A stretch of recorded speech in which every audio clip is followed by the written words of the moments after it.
Summer வந்தாலே லீவுன்னு தான் நினைப்போம். பட் பேரண்ட்ஸ்க்கு மட்டும்தான் நெக்ஸ்ட் இயர்க்கான ஃபீஸ் எப்படி கட்ட போகிறோம், எந்த ஸ்கூலில் சேர்க்கலாங்கிற ஒரு கவலையும் குழப்பமும் இருக்கும். இப்போ இருக்க எஜுகேஷன் சிஸ்டத்தில் சிபிஎஸ்சி ஆர் ஸ்டேட் போர்டு இல்லை ஆர்டிஇ நம்ம குழந்தைங்களுக்கு கிடைக்குமான்னு ஒரு பெரிய ப்ராப்ளமாகவே இருக்குது.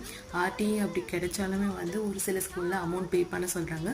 ஃப்ரீ எஜுகேஷன் கிடைக்கிறதும் இல்லை நிறைய பேருக்கு. ஆனால் நிறைய பேர் அப்ளை பண்ணுறாங்க, பட் கிடைக்கிறது இல்லை. அப்படி அதுவுமே ஈஸி கிடையாது. சிபிஎஸ்சி பார்த்தீங்கன்னா எட்ட முடியாத அளவுக்கு ஃபீஸ் பே பண்ண சொல்கிறாங்க. ஆனால் அதுக்கு ஈக்குவலாக தான் நம்மளுக்கு ஸ்டேட் போர்டுமே இருக்குது.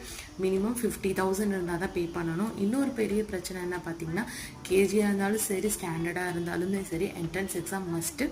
தமிழ், இங்கிலீஷ், மேக்ஸ் ப்ரிப்பேர் பண்ணிட்டு வர சொல்கிறாங்க. கண்டிப்பாக எக்ஸாம் வச்சு தான் எடுப்பாங்க. எக்ஸாம் நம்ம எப்படி ரெடி பண்ணுறோமோ அதுக்கேற்ற மாதிரி தான் அவங்க டிசிஷன் எடுப்பான்னு சொல்கிறாங்க. கண்டிப்பாக நீங்களும் இந்த ப்ராப்ளம்லாம் ஃபேஸ் பண்ணிங்கன்னா மறக்காமல் ஒரு லைக் போடுங்க.